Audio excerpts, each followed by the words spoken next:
Ready? All right, guys, under the influence.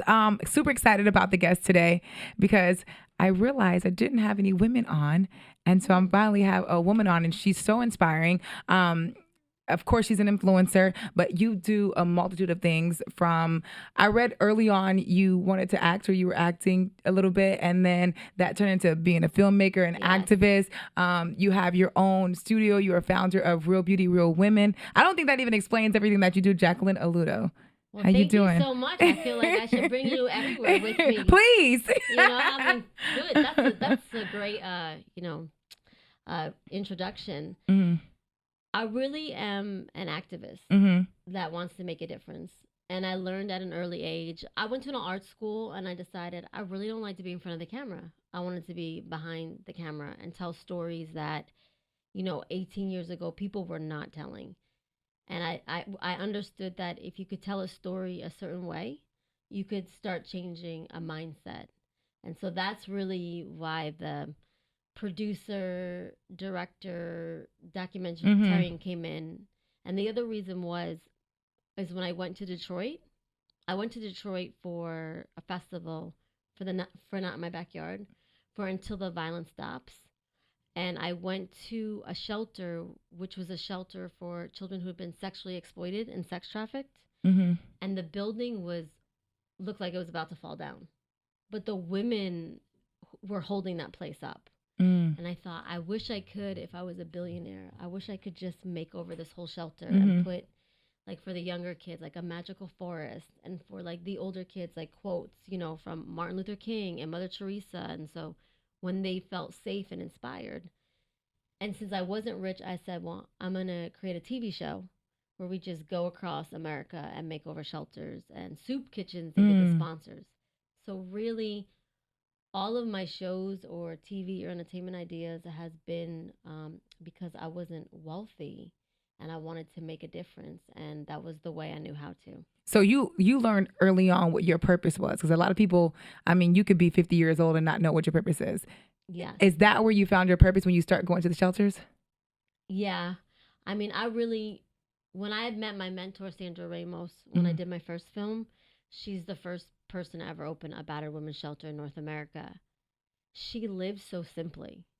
And, she's very eccentric. She lives in a purple tank. She has this crazy red hair. So people really judge her. And I'm always amazed by that, because I'm like, you're about to meet one of the most remarkable people. And so when I saw how she lived, and just that she was really saving lives, women and children, like she was really breaking the cycle of violence, poverty, homelessness, and abuse and injustices, that became like very infectious to me. And I wanted to do that. And I got excited. And then that was it. Then my life changed. So Not in My Backyard, that was your first film that you had done, right? Yes. I watched it. And you think, but that film, I always cringe because I'm like, I should have edited it better. But you know what? The message was very clear. You got to see what happens to women who are battered once they go into the shelter, their families. Yeah. They allowed you in their space because you stayed with them for some time. They allowed you in their space. How did you gain their trust? Because a lot of times, people like that don't want people around them. They don't want cameras around them. How did you gain their trust? Well, because I think I was the first person to go into like underground shelters or shelters where women and children were hiding. I was really consistent, and I really showed up a lot for all the battered women groups. I served them as much as I possibly could. And then I really started talking to them about the ones that wanted to be heard and get their voice out, that were really, they felt helpless, they felt voiceless, and I wanted to be a voice for them. So we started documenting. That film, I had spent 7 years filming in shelters across America. Wow.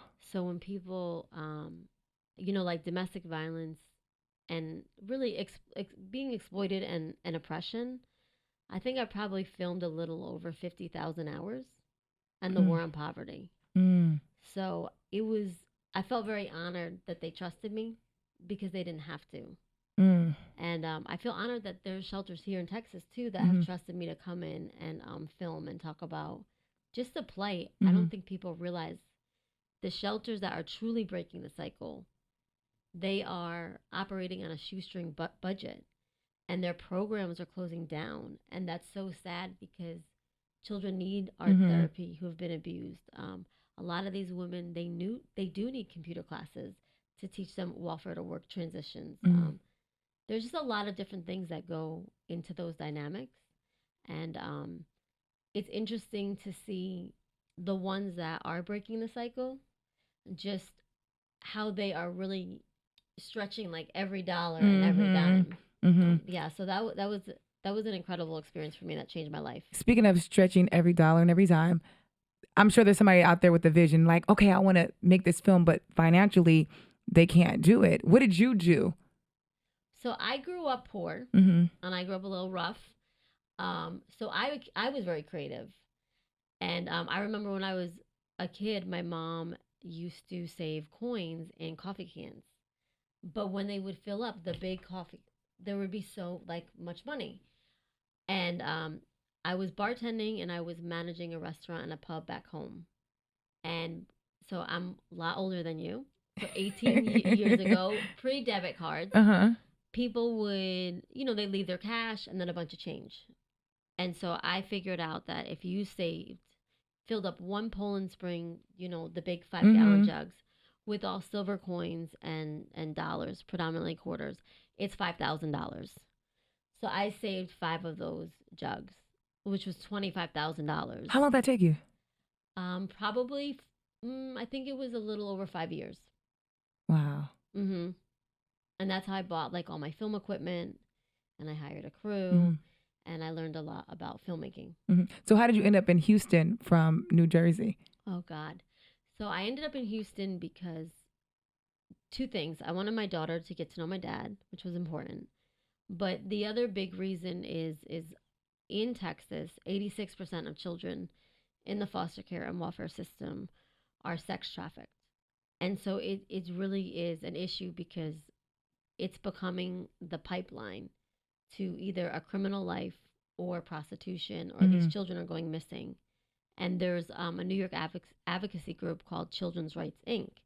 And I had heard about them. And then I started doing research, being a documentarian. Mm-hmm. Like, I research everything. Like, I want to make sure everything's credible because I know how people Yeah. are. Mm-hmm. The government's going to dispute horror stories. So, when I really researched what was happening to these kids, I was horrified. And I was horrified that people here in their backyard here were not fighting for their kids. But the interesting thing is, when I first came here, I tried to talk about sex trafficking, even without foster kids. And people really looked at me like I was crazy, and they did not want to hear it. Why? Why do you think that? I think it's a very ugly epidemic. And when you talk about it, you have to start realizing that this is in your backyard, which means if it's this prevalent in your backyard, there's a lot of people looking the other way and a lot of people making money. Mm-hmm. And it becomes a very uncomfortable situation. Mm-hmm. And I think people like to feel safe. And so, really, what happened is I got a call from a wealthy man, and he said, "I saw you on the news, and I know that you only really try to recover and work with children in the foster care and welfare system." And he said, "But I'm very wealthy, and my child went missing. You know, will you help me?" And I said, "I will help anyone. That will make a difference." When they go missing, where they go missing from? Like, where did his child?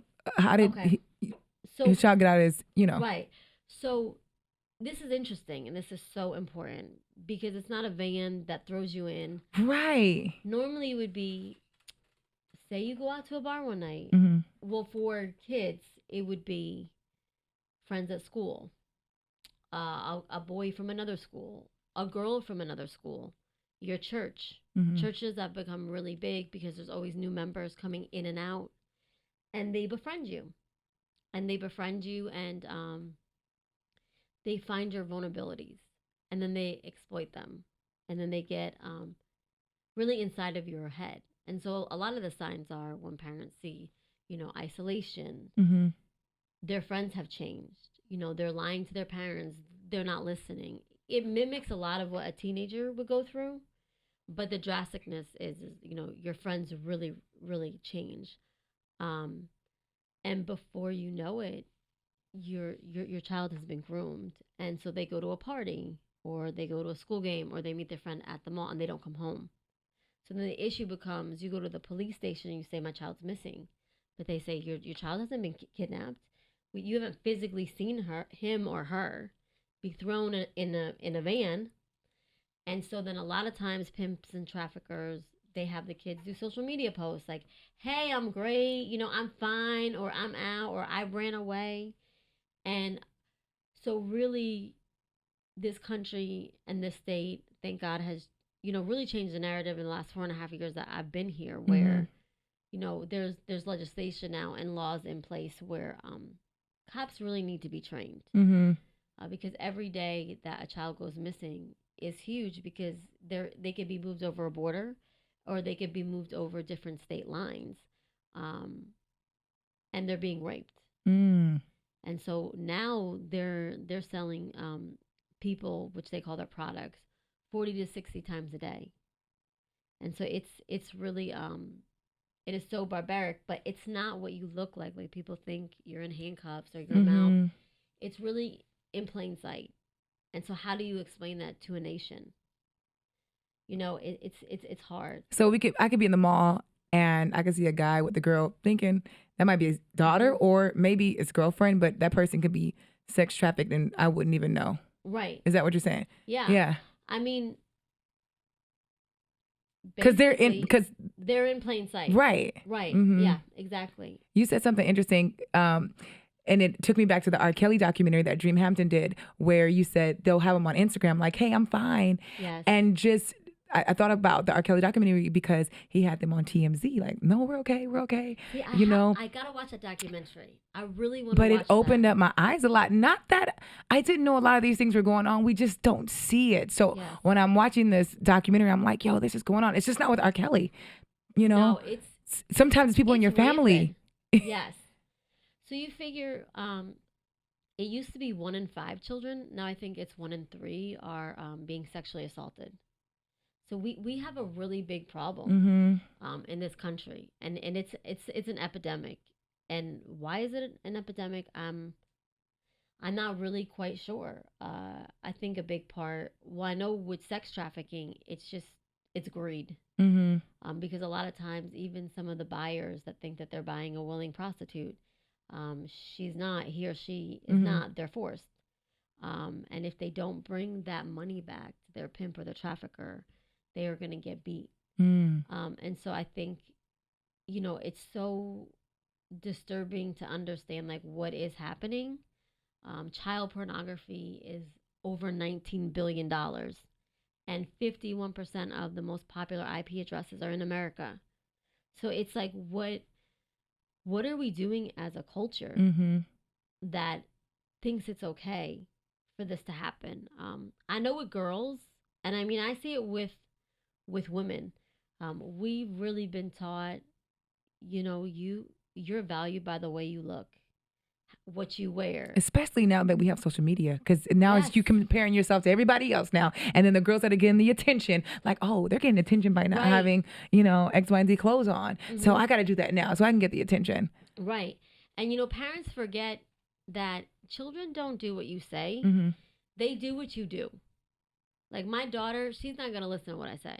She listens to exactly what I do. So I need to be that example for her. I can't tell my child, don't do that. And then I go and I do that. She's going to turn around and say, well, you're doing it. And you're my mom. And I just think we've been taught, even as women, marry a doctor, marry a lawyer.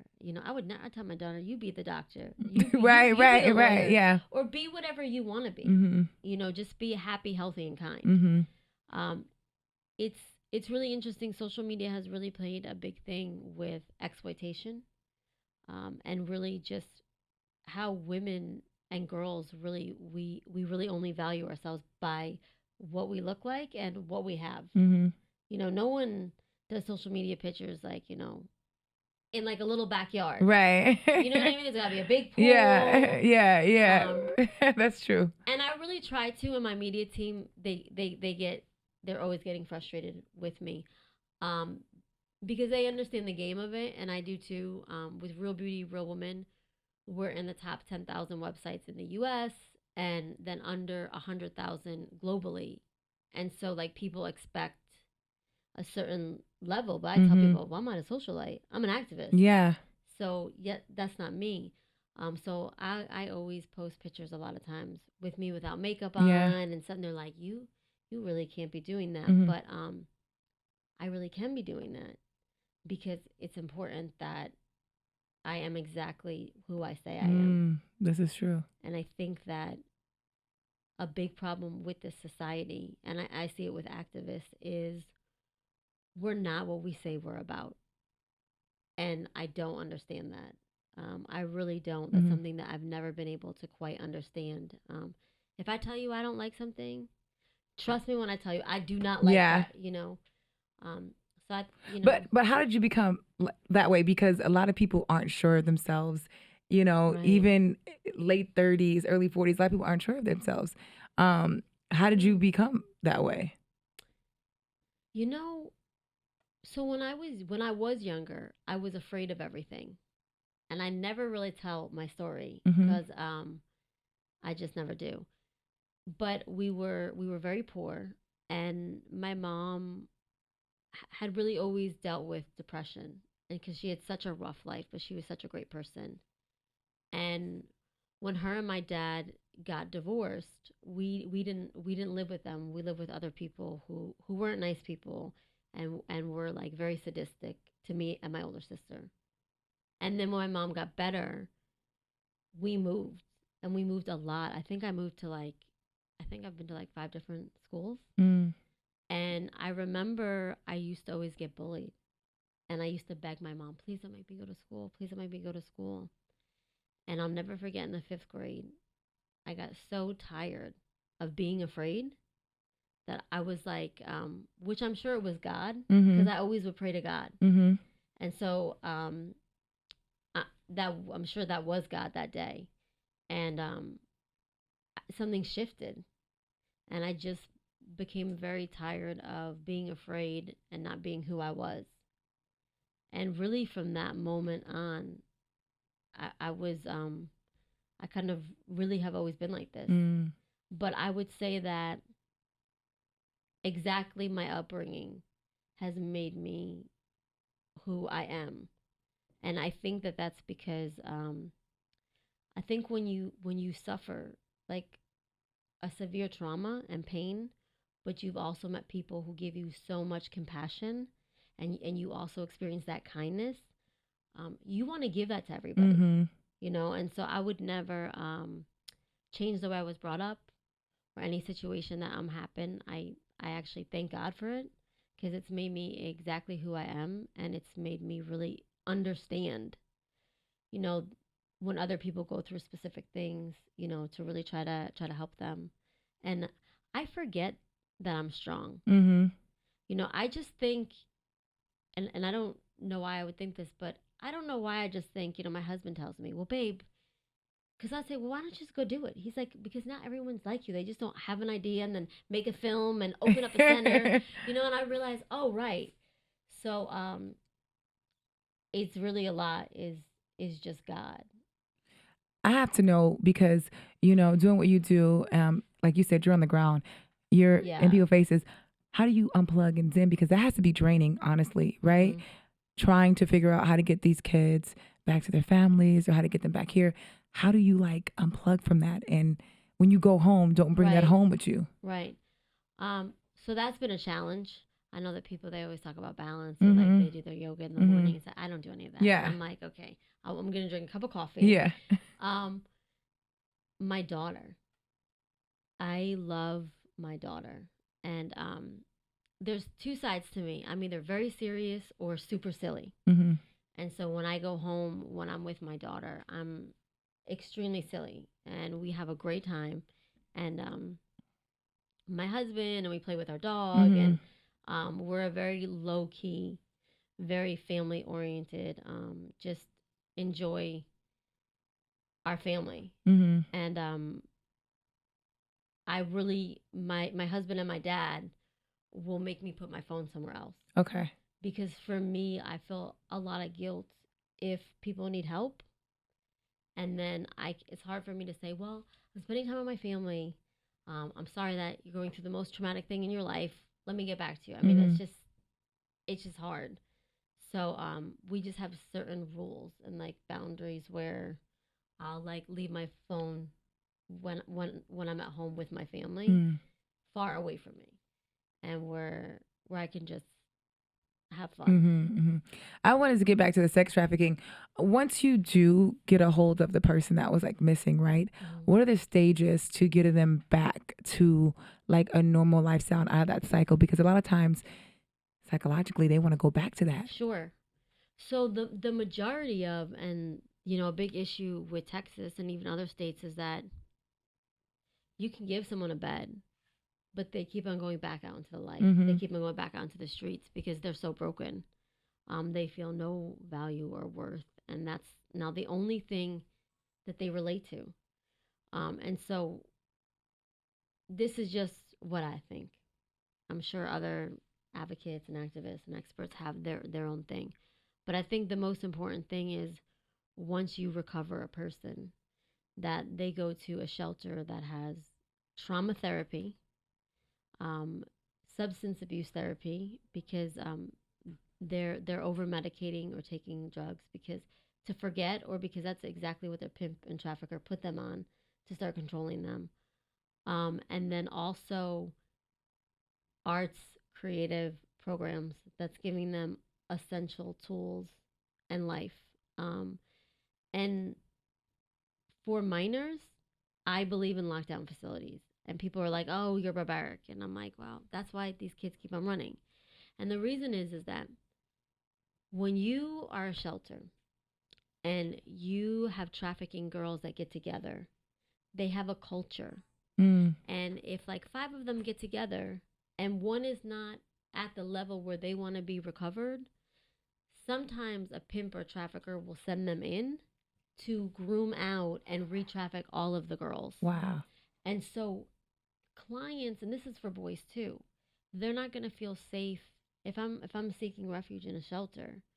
If I know that you're going to send in a pimp or a trafficker, they have certain terms, but I don't think I can't swear on here for the kids that they use to re-traffic them out. They're not going to feel safe. So for me, lockdown facilities are very important, and to deprogram. And I don't know why people don't think if you have a substance abuse or severe trauma, you do need to deprogram. Mm-hmm.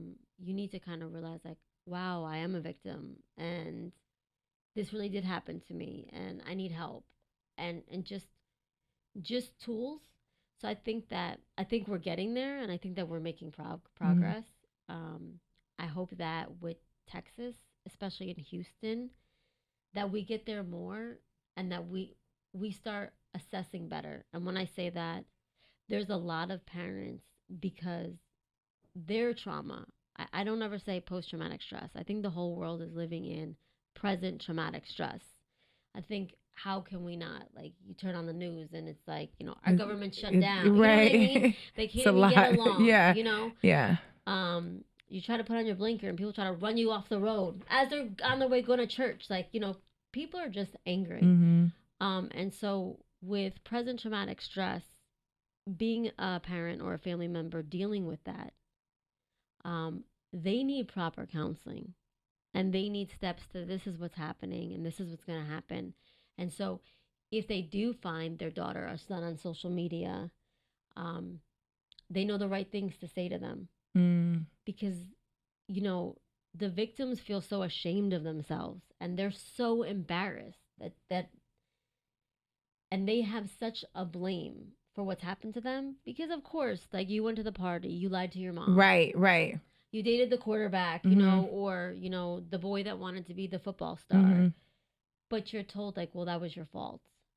And so if we could really counsel families and teach them, just this is how to do it, and the different phases in recovery, then I think that we definitely can break the cycle. Mm-hmm. But it's not going to take 30 days. Mm-hmm. People just want this fix, like, oh, you've been raped, you've been enslaved, you've been beaten, you've been put on heroin. Okay, 30 days and Yeah. see you later. Oh no, right. You know, and so with our program, you know, so we have. I was gonna ask you about the bracelet that one and this Yeah. one. Yeah. Because this is all part of Real Beauty, Real Women. Yes. Yes. What are the bracelets? Okay, so Real Beauty, Real Women, we have the foundation and we have the nonprofit. Mm-hmm. Real Beauty, Real Women was only started because when I did the first documentary, I was so naive. I thought people are going to see this and they're going to be marching. The world is not. The world has come such a long way. And when they didn't, they were like, well, these things happen all the time. I was so like disheartened. I was like, what do they mean? Like people are suffering. Like I didn't get it. And so I sat back and I was like, we have to make activism sexy. We have to make the most glamorous thing in the world and fashionable thing in the world, giving back and standing up for injustices. And it's funny because at the time people were like, you can't merge fashion with domestic violence and sex trafficking and oppression. And people said that I wouldn't work. You know, fast forward 18 years, everybody's doing it. Yeah. But with the shelter, you saw SOS's shelter. I had done an event and Project Runway got involved and supported it and a bunch of different celebrities. And then everyone was like, oh, you can. And so we started a whole media arm where Real Beauty, Real Women was to really highlight people in the community that were making a difference and make it really the most popular thing to stand up for injustices and merge celebrities with those causes. And then I started creating like documentaries for the celebrities and doc series and campaigns and different things. So then it became natural when we opened up the Innovation Impact Center here that we wanted the women and girls to take programs. And the boys are now too. The boys are taking hip hop and opera. So I love mixing two worlds that people think don't work, and I love having them collide because they really do work. But for the women, they do fashion, beauty, photography, media, just a bunch of different stuff. So all of them, the boys too, we really want them to learn about social enterprise and social entrepreneur. So you can be a music producer, but imagine if your music made money and made a difference. And with like your record, you could sustain a school for kids and still make money. And so with the girls, so we created this. This is called Beauty Over Bondage. And what I love about this is it unlocks. And so that to me represents like slavery. And if we can make everybody free. So they're learning how to make these bracelets and manufacturing and cost. And then oh wow. And then how will that work with how can we make a difference and then sustain other programs for other girls? And then the same thing with this, but we didn't think of any clever names for these. It was just them learning just how to make different things. And they're making it themselves. Yeah. That's crazy. And they're doing like really we were good. talking, you said like a lot of them are surprised, like I can actually do this. I can actually sew. Yeah. I think I'm the only one that doesn't really know how to sew good. Even my daughter came in. She was sick one day from school, and she made a pillow, and she did such a great job. I was like, am I the only one that, like, when I'm on the sewing machine, it's, you know, it's not your thing. It's not straight. It's not your thing. But, yeah, they're really remarkable. And it's amazing to me that we've forgotten so much about a society and that we don't understand that people that need help, if they really got the right help and people poured into them, they could be the next person to cure cancer or, you know, create something amazing. So I feel blessed just to kind of be around them and watch their creative juices because I'm such a creative, you know, so I get excited. And then they're like, hey, listen, we want to paint these jeans. And with the jeans, you know, like the survivors can have stories. Like, what do you think? I'm like, yes, you know. Let's do it. Yeah. So I think that's the other thing. I always had people that helped me. And I think it's really important to really help other people. And once people see that they can get somewhere else and they actually see like a completely different world, it's very exciting. You know, and so you can't, for me, whenever I get any of the girls and the women, I made this mistake with my first film. I had started meeting foster children and runaways that were being trafficked back at home in New York and New Jersey. And I would say to the girls, you don't have to do this. you're so beautiful, like, you know, and they were like, man, you just don't understand. Mhm. And I didn't get it for a second. And then I was really like, well, I don't understand. I don't live in a foster home. Mhm. I'm not selling myself. Mhm. Um, and then once I realized that, I was like, okay, I have to speak and understand your language. And so now I don't ever tell the women or girls what, you know, they should be doing. I just show them, here are essential tools Mhm. and here are the actual skills that you have. And then I watch them like they're finding their self-worth. Because they're not exposed to that.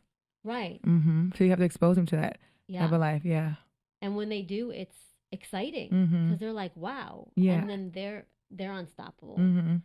And so I think that that's a big, really a big part of not having them go back on the street, you know. Mhm. And a big part is the boys too. And I'm really guilty of this. And I said I'm really have to be conscious of not doing this. And that is, there are so many boys that are sex trafficked and that are molested and raped. And sometimes it's even harder for boys to come out and say it because Right. they are by the same sex and gender. And so it becomes a very Mhm. tricky issue. Mhm. So I really want to speak up for them too. And there are programs here that are really starting to understand that and are working with those kids to create not just you know, art with being a music producer or what we do, hip hop and opera, but you know, like sports programs and just other outlets for them, whether they animate or they Mhm. draw. And so I think it's really important that we have to start including boys in this conversation. So you're currently working on a film now. Yes. What is this film going to be about? So this film is going to be about, I hope I don't get shot. But no, I say that because, you know, it's interesting. 7 cartels control the border. And so when people start talking about sex trafficking, we don't understand that these are like big businesses. These are people that drive their Mercedes and the Range Rovers and dress to the nines and are very educated, because it's a $150 billion business. And so because it is so lucrative, and legislation is just starting to be enforced and changed where predators are going to jail a lot more, it's become really rampant. And so in Texas, what's a huge problem, which even though sex trafficking is now on the map here and people are talking about Mhm. it, people are really only talking about it in really upper class societies. You know, so my girls came in from New York. One's a radio personality, and the other one's a UN ambassador. And they said, you know, everybody knows about. I believe her name is Elizabeth Smart. You Mhm. know, she was taken. She was a Mhm. white woman. No one knows about the thousands of girls of color Mhm. who were taken. And so we had to change that narrative. Every skin color, race, religion has to be equally as important. And so there's in Texas, there's almost 89,000 child sex slaves. That's crazy. 87,700 come from the welfare and the foster care system. And so we need to really make it a point to advocate for these kids because they either don't have parents or their parents do not have the tools, Mhm. or the necessities to really fight for them and recover them. And I tell people here, because, you know, sometimes I hear very ignorant things from people and I just have to pray for them. And their thing is, well, they're not our kids, you know, those are like uncivilized communities, just ignorant things. And so I say to them, if you feel like that, I can't really change your mind. Mhm. But those kids then become the groomers. So you don't want to take care of those kids? Mm. When your kid goes to the mall or your kid goes to a football game or your friend wants to be in with the popular cheerleader or the cool girl smoking cigarettes, those are the kids because those kids have nowhere to go. So they turn a lot from victim to predator, or they're going to do more of what their pimp or trafficker says. So it's a really interesting dynamic, but I honestly think people are going to be very upset by this that it's it's so rampant here through foster care, and the welfare system. And I think that it's a different mindset. I do think that communities of color and certain economic backgrounds are not valued the same. Right. And people are not fighting for them the way that they should. I'm glad you said it. Oh, thank you. Well, I make people so mad here. I'm glad you Either, said it. either love me or hate me. Yeah. There's really no But it's real. Yeah. And so we, every time you look on the news and you see these kids go missing, they're not ever going to be a foster child. They're not ever going to be a child that comes from a really low economic family or a child of color. And so what I just really want to ask everybody is, not everybody grew up poor. Not everybody grew up having no parents. But imagine, children being slaves. And it's our job as people, as like human rights and civil rights, to fight for these children and demand that we do not live in a society or country that are okay with selling them, and are okay because at least it's our children not being sold. That's not right. And so I really hope that we're all going to come together. I do use a lot of media personalities. So what I really want to do here is like the NIMBY pledge. We have it in New York and LA, where the celebrities here come together to like take this pledge to help advocate for all these kids. And like one thing would be, last year before the Super Bowl, 59 kids went missing from a shelter in San Antonio. It never made the news. What? But they were in foster care. And so it's like, hey, then I call you and say, can you run the story? Like these 59 girls went missing, and then we all do that. So did you guys know where they went? No. So they still... They've never even been recovered. Yeah. Wow. So because they weren't reported missing, and so by the time people realized that they were missing, they had already been moved. And so just, things like that. And I know that I really talk about heavy stuff. Sometimes Yeah, no, bad. you do. I'm sorry. No, but it's fine. I feel it's bad things we need to hear when I give presentations to people, because it's like, I'm like, oh God. I feel like I should be passing out like a bottle of wine or something to them, But the good thing is that there are solutions, and we know what those solutions are. And imagine if like we lived in a world where we all came together to help one another. I mean, it's not hard. Yeah, it's not hard, but do you think it's gonna happen? I mean, look who's running the country. Like that's just so right. So what can a person do to help out with sex trafficking? So an average person that's not an activist that want to get involved. So there's all different nonprofits and programs that do different things. So you could go and you could call different nonprofits and figure it out.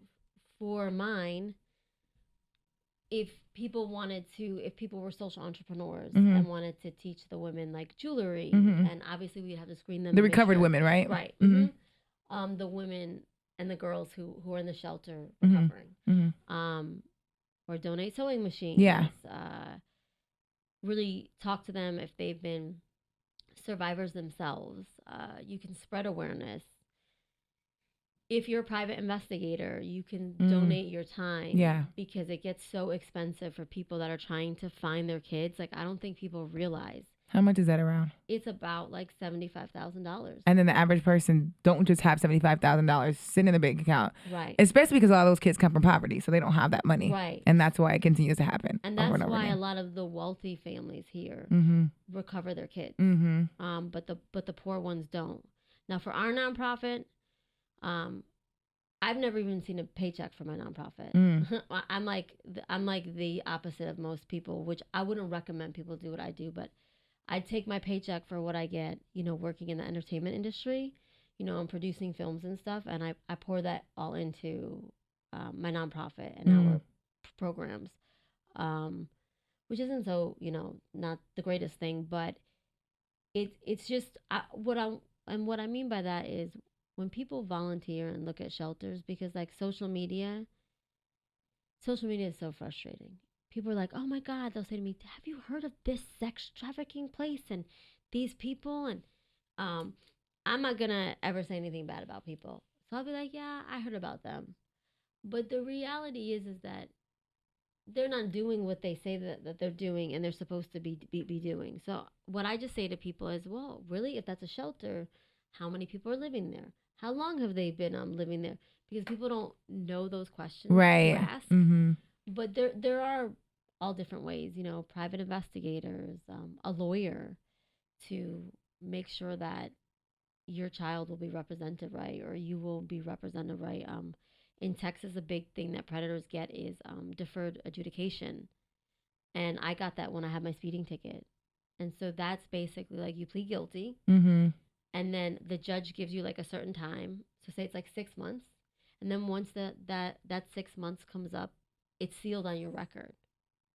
So I don't think that pimps or traffickers should get that. I think that law was Mm. probably made for people that did do speeding tickets, Mm-hmm. or two young kids that get into a scuffle at a bar. Right. I think the other thing for people that they can do is really start going to their schools, their children's schools, and finding out and talking to their principals and saying, like, hey, do you know what sex trafficking looks like? And is it happening in this school? A lot of times, parents don't even know that children are being sex trafficked out of schools. Mm. And I always tell parents, if there's a hotel near that school, you better believe that I'm sure girls Mm. and boys are being trafficked out of there. So those are things. And for creatives, like people in the fashion industry, the film industry, the music industry, they can create projects that will help fund or really visually show people these are the things that are happening and these are the solutions that we can do. And so there are a lot of different Mm. options. Okay. Okay. Well, thank you so much for coming on. Thank you. Oh, I forgot one What? thing. I'm so sorry. No, we're fine. So my new doc series, the NIMBY experience, Uh-huh. it's where celebrities go undercover and live their causes. Oh, wow. So Luis Guzman just went undercover homeless, and we'll have they're all going undercover and doing different things. So I Oh, want to tell wow. people to look out for that when all 10 of them Mm-hmm. are done. How long is that going to be? That'll be in a couple months. Okay. Yeah. Okay. So I'm excited. Yay. Thank you so much for coming on. Thank you very Appreciate much. it. Thank and you. thank you for everything you do. Oh, thank you. I love what as Yeah. crazy as it is. I really feel blessed that Mm-hmm. that I can do it. And if people want to look us up at www.rbrw.org and go on the foundation part, they can learn more about what we do and how to get involved. And then your social media. Oh, right. Instagram, RBRW. Mm-hmm. My personal is Jacquelyn Aluotto, and then Facebook, Real Beauty, Real Woman, and LinkedIn, Real Beauty, Real Woman, and then Twitter, RBRW. Okay. I don't All right, cool. know how to Snapchat. It's good with the filters. All right. Thank you.